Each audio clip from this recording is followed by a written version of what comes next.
actually gone. Nope, I'm still talking, Chris. Nah, he needed a minute, so I'm gonna go into my sexist routine real quick. Ready now, but That's like, yeah, I jumped the gun and then it got too ready too fast, and it's okay. Sometimes sexism is just the way it is. Sometimes I just want you to take the garbage out while I make sandwiches and not get bitched at. It's so hard living in a Hallmark movie. So next, we're gonna have Pete Roberts joining us on this wonderful fucking stage. keep it going, Frankie. Little trauma came out there a little bit. It got real there for a second. Just love me, damn it. Oh, Pete. Whoa. Love you. Love you too. Thank you. Thank you. So what's going on, man? How we doing tonight? Feeling good? Feeling great? Yes. I can't fucking hear you. I said, are you feeling good and great? Fucking 9 o'clock on a Friday. Hell yeah, man. Well, yeah, I'm glad y'all doing good, man. But I ain't gonna lie, man. I've been having a shitty couple of days, man. For real. I know. Oh, thank you. Same, bro. Thank Same. you. Right on her. But like the other day, for example, I got punched in the face, dude. It sucks. I do not recommend it. No. You know what?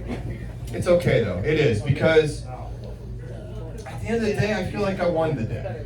I really do. Because while dude may have busted me in my mouth, afterwards I went home.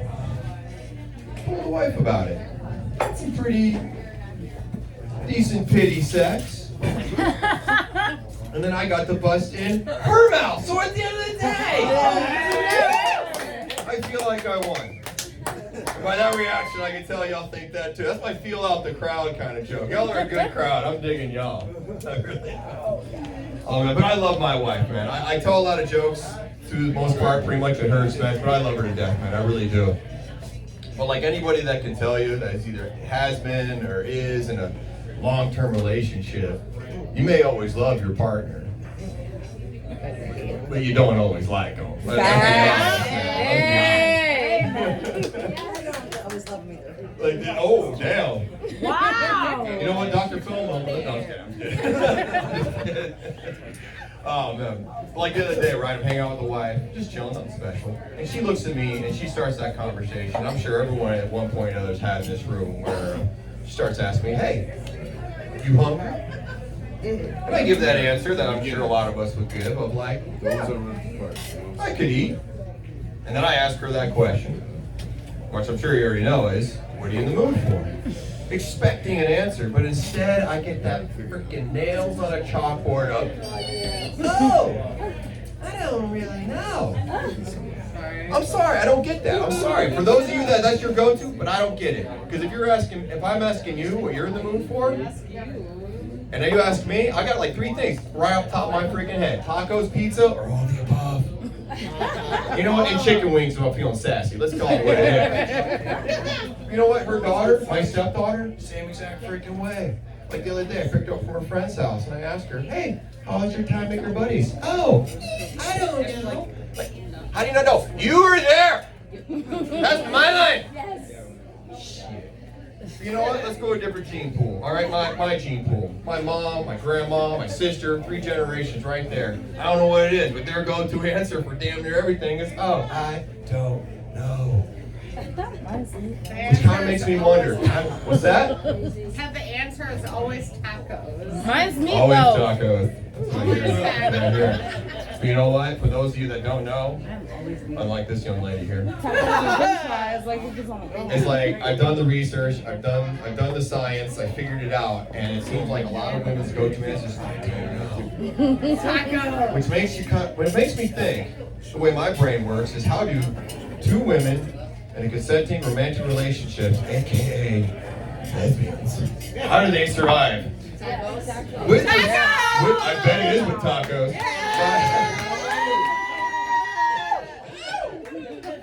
But you know what? For those that don't know if they want tacos, with respect, I'm going to tell you right now, just the way my brain works, again, with respect, you just get the mental image of 2 women lying on the floor, fetal position, drowning, sea of tears, screaming at the top of their lungs, I am so hungry! I mean, I know I like eating pussy and tacos,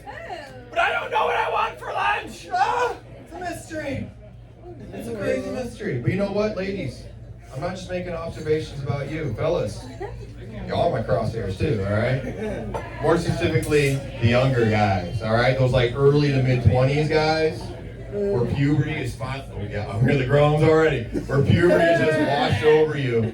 And you're starting to grow that hair in funny places, you know what I'm talking about? More specifically in the upper lip region. But guys, for those younger guys that might be in the audience, I'm telling you right now, I ain't working for it, because they either look like one or two different things, man. Either two caterpillars running in opposite directions, or like before you stepped out in the world, you dropped your pants, trimmed off those 12 or 13 ball hairs you probably grew, slapped them to your upper lip, and went out to face the world. I'm gonna tell you right now, man. I don't know about y'all, but a couple years ago, they didn't call those mustaches. What they used to call them? A fucking pedo stash, man. This is what it is.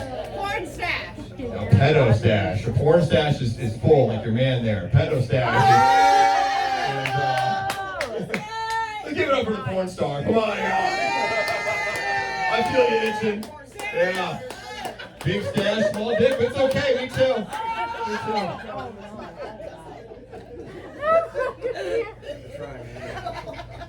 For those of you who don't know, I work in a prison and I talk shit for a living, so we can play that game too, all right?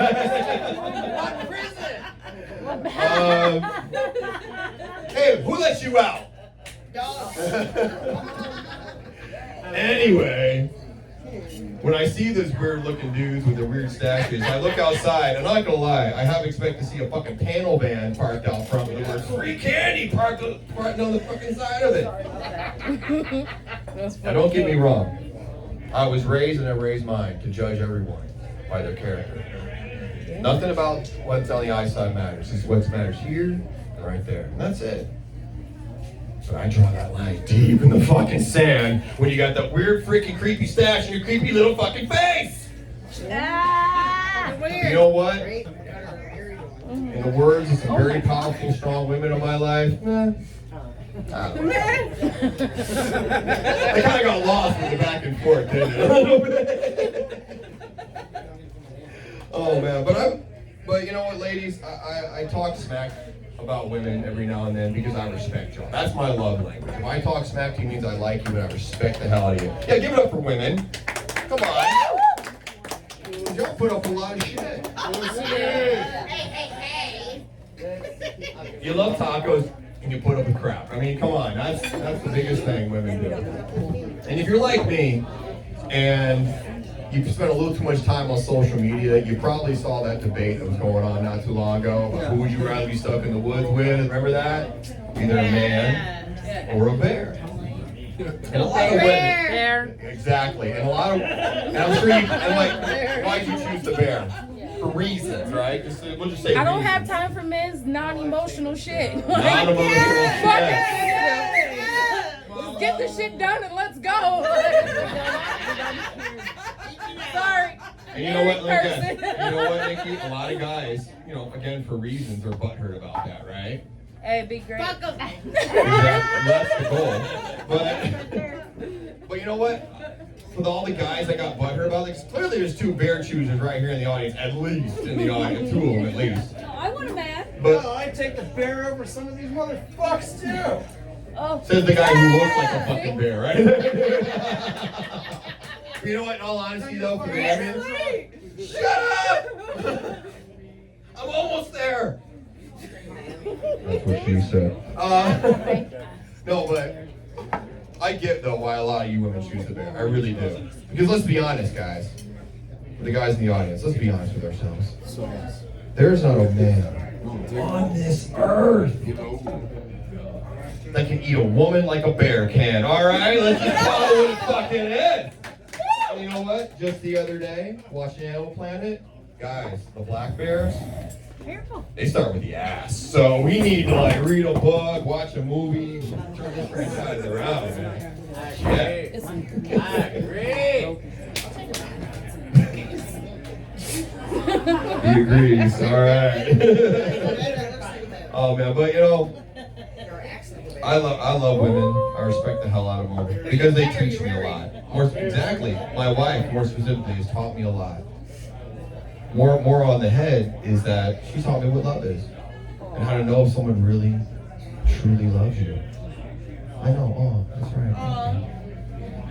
You know what, y'all are definitely a cool audience. So you want me to tell you what I've learned from women, how to know if someone loves you? I'm going to tell you right now.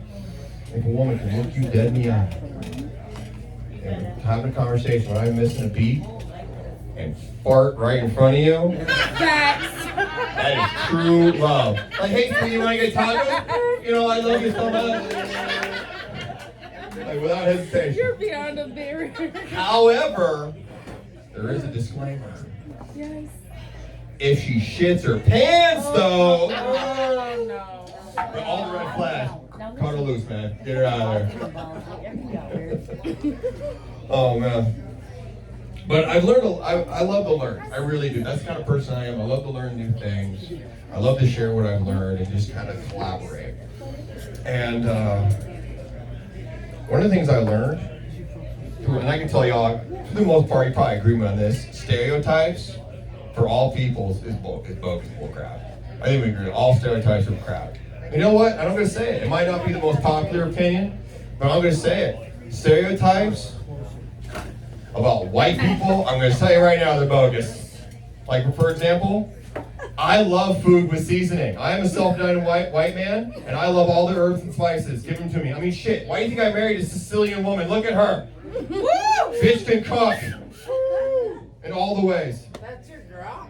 Right here? This one? When she wants. Jesus, Emily. When she wants to be. Damn! Thank you. I know I'm lucky. Damn, I'm lucky. You're right. You know another thing about white people too, I'm gonna tell you right now, if I'm walking down the middle of nowhere or some dark alley and I hear like a little chupacabra kind of noise, I'm not doing the whole Hollywood white guy bullshit. The whole, hello? Is somebody there? Hello? Hell no. I'm using my military training experience. That's right, I did some time in the Army. By doing what I was taught, by learning from training experience, by standing up straight. Shoulders back, head up. Doing an about face and marching the fuck out of there. I am gone. You know, since we got like a little Halloween time going on here, I'm gonna tell you a true ghost story that is the perfect example of. So that's cool. So a few years ago, I worked in security. Ran a security guard job, working in an office complex, going from building to building. And while I'm doing the training, the supervisor he says, "Hey, there's one building over here you gotta check.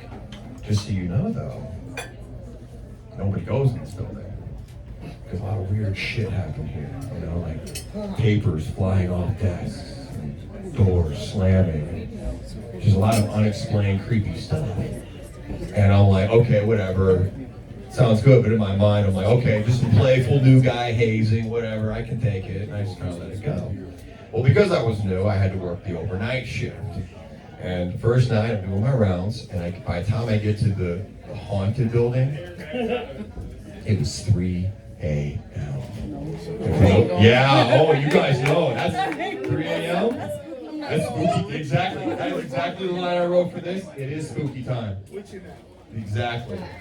So I walk in, and I'm not gonna lie, the second I walked in, I got this weird vibe, right? Like a dozen, like, angry eyes are just staring at me. Like, who are you? What are you doing here? That kind of vibe. But I'm like, whatever, man. Mind playing tricks on me. And I power through. I walk in, the first thing I notice is like hardwood floors. And if you know anything about hardwood floors, it's like you can hear footsteps before you see who's making them. So I thought, okay, if I hear anything, I can prepare what to do and handle it as I see fit. Cool. So I walk in, I start checking doors. Walk up to the first one. Locked. All right, cool. Walk up to the second one. All right, cool, locked. I walk up to the very last door, and it's this big wooden door. And half that door has got a big window in the middle of it. So I'm like, sweet, half my job's already done. So I can already see that there's nothing, and more importantly, no one in that room. So as I walk up to it, I raise my hand, and before my hand even touches that doorknob, I hear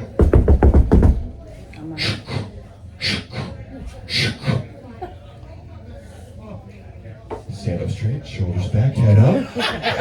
Nope! And march the fuck out of there. I was gone. Fuck that! And I Now, before you start talking your smack, I wasn't scared. No. My job was done. Doors locked. Who knew the supernatural assistant fitting me for security? All right. Deuces, and I've marched the fuck out of there. All right, that's my time. You guys have been an awesome audience. Thank you so much for letting me come out here.